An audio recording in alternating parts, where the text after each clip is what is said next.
Samanani nginibingelele ngilamukelele channel yaMaSudu Meta Production. Mangabe ukuthi uyaqala ukufika, cela nje isiqiniseko sokuthi ugcoba subscribe maqedwe wale video.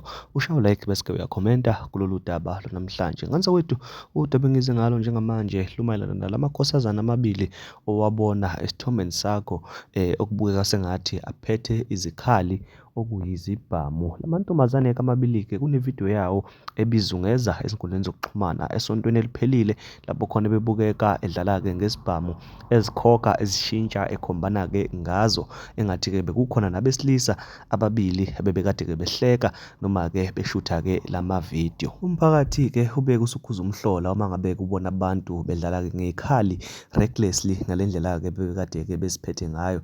Base bathi ke emaphoyisa ake niphuthume niyobheka ukuthi ke ngabe labantu bakulungele yini ukuthi ke baphathe izibhamu nokuthi ke bakhuzwe ngendlela ke abayiphatha ngayo lezi ibhamu. Amaphoyisa ke besehlala ke ethineni zabo abafuna ke ngenhlanhla ke athola ke abasilisa noma abesilisa ababili okuyibona abanikazi balezi ibhamu. Omunye kuneminyaka ewu-21 bese kuthi ke lomunye abeke neminyaka ewu-34.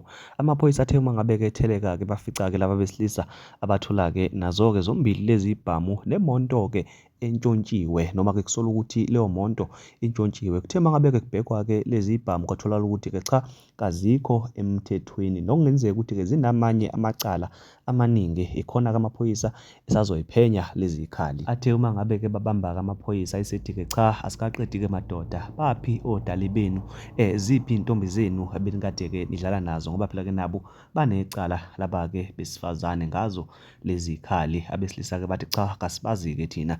Amaphoyisa beke sebasesha ubusuku bonke kuthe kusake namhlanje mhla ka-15 May 2026 base ke bebanjwa ke nabo laba besifazane namuhla. Kumanje nje baseyidokisini iweekend le bazoyidlela ngaphakathi ejele. Kanza kwethu usuku nosuku imedia kanye ke namaphoyisa bahlale ke besikhuza futhi ke besixwayisa ngobugebengu nokwenza okungalungile, kodwa ke thina siyayisikhululeke sihleke sikhomente sivumelane ke nabo uma ngabe ke besixwayisa ngenxa yokuthi kusuke kungakenzeki kuthina. Kodwa uma ngabe ke sekuyisikhathi sokuthi ke siyiphathe kahle silandele umthetho siyayeke siwushaya indiva umthetho. Nganza wethu lokhu akube isifundo komunye. Ngicela hlala ema comments ungitshela ukuthi wena ngabe ucabangani. Ngiyabonga.